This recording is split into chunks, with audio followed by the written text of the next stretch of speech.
What up? It's time 1822 back with another AEW Dynamite review. This is spring breakthrough. AEW celebrated a huge milestone, being the longest running professional wrestling show on Turner, defeating WCW, Nitro, and Tony Khan. I got to shower you with so much praise in their talent. This was a kick-ass episode of AEW Dynamite. This is the TV show of the year. I don't see Raw, SmackDown, or another Dynamite topping this show. If you did not watch AEW Dynamite, please tune in and watch this episode. I never say that during my Dynamite reviews. That tell you how good this show was. So now, let's talk about what took place on the show. A match a lot of people were looking forward to, and they were hoping it would take place at AEW or in Texas. But no, we got it tonight in the semifinals of the Owen Hart Cup tournament match. Athena versus the CEO Mercedes Moné. And when these two ladies had their stare down, it felt big time. The crowd in Boston were chanting, holy shit, holy shit. And to tell you how good Athena been thriving in RH to face Mercedes Moné in a match to feel big time. This was tremendous. This match went about 25 minutes. At one point, I'm like, okay, are we going to get the typical 30-minute match and a draw? No, Mercedes Moné defeats Athena to head to the next round. And we have Tony Storm out there because there's a possibility if Mercedes Moné wins this, we will have the TBS champion versus the AEW Women's Champion at AEW All In. Another Owen Hart Cup tournament, Hangman Adam Page against a mystery opponent. Who was it? The former TNA World Heavyweight Champion Josh Alexander, and this turned out to be a good match. I am not surprised at all. Josh Alexander is one of the best in-ring talents in the world of professional wrestling. Hangman gets the victory. Did not win with a buckshot. Great way to protect Josh Alexander in his first match in AEW. Kyle Fletcher came out there to attack Hangman because that will be the next match. Josh Alexander attacks Hangman Adam Page. He's going to be with Don Callis. I love that right there. Tony Khan, please do not mess up with Josh Alexander. I hope he has a successful run in All Elite Wrestling. We had people. The Hurt Syndicate versus the Gates of Agnes, and this was a good tag team championship match. The Hurt Syndicate, I'm so happy they are the AEW Tag Team Champions. They just bring something different to AEW, and it's been one of the best things on AEW television. Of course, they retained their Tag Team Championships, but then we got MJF comes out with a bunch of attractive ladies because he wants to join the Hurt Syndicate. Shelton Benjamin was like, I'm not going to let him in, but thanks for bringing these lovely ladies out here. He offered him a gold watch.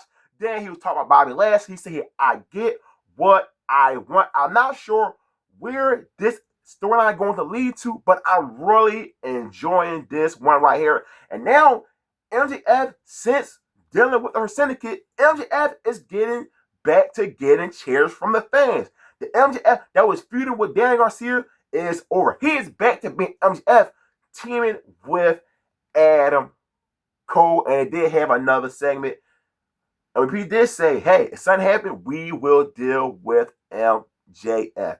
I said, could this mean Warlow is going to come back and team with MJF? Or we get a Bobby Lashley versus MJF at Double or Nothing? Because it seems like that's what AEW been teasing for a while. Will Ospreay versus Nakeshka, an All Hart Cup tournament match. This is one of the best TV matches you will see this year. This is a match that could have been on the pay-per-view, and we got it for free $99.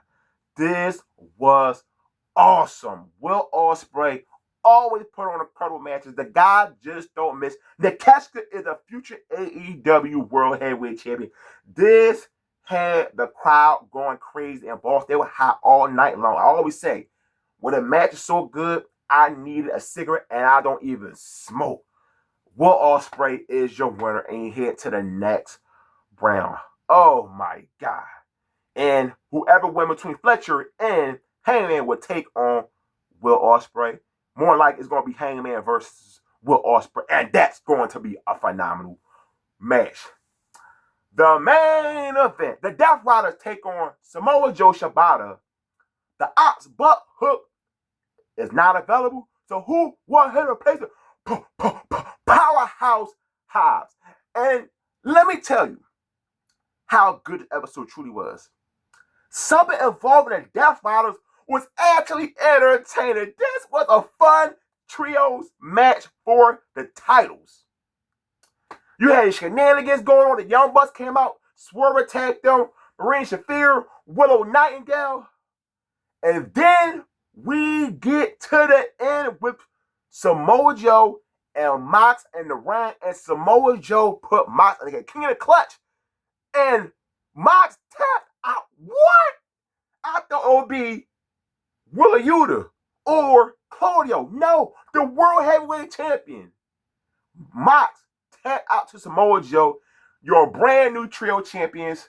You had people come from the back celebrating this win. This was awesome the way they had this post-match celebration. Because it was a big moment of the Death Riders losing the trio titles. So just imagine if the trio titles was treated a lot better. And this is what I want from AEW. I need these titles to be treated better.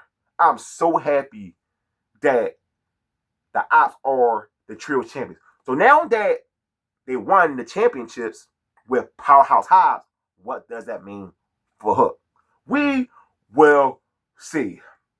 I did not expect to come on here and say how great this episode was from AEW. But man, they really brought it tonight.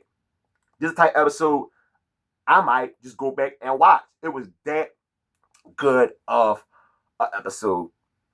I know we cannot always get these type of episodes. Professional wrestling is all year long, so you're not going to get episodes like this. But if you get episodes here and there like this, Tony Khan, a lot more people will start watching AEW once again. So if you watch AEW Dynamite, give me your thoughts on the show. I'll respond to everybody in the comment section per usual. Hit the like button on the video. As always, don't forget, hit the subscribe button. I'm out. Peace.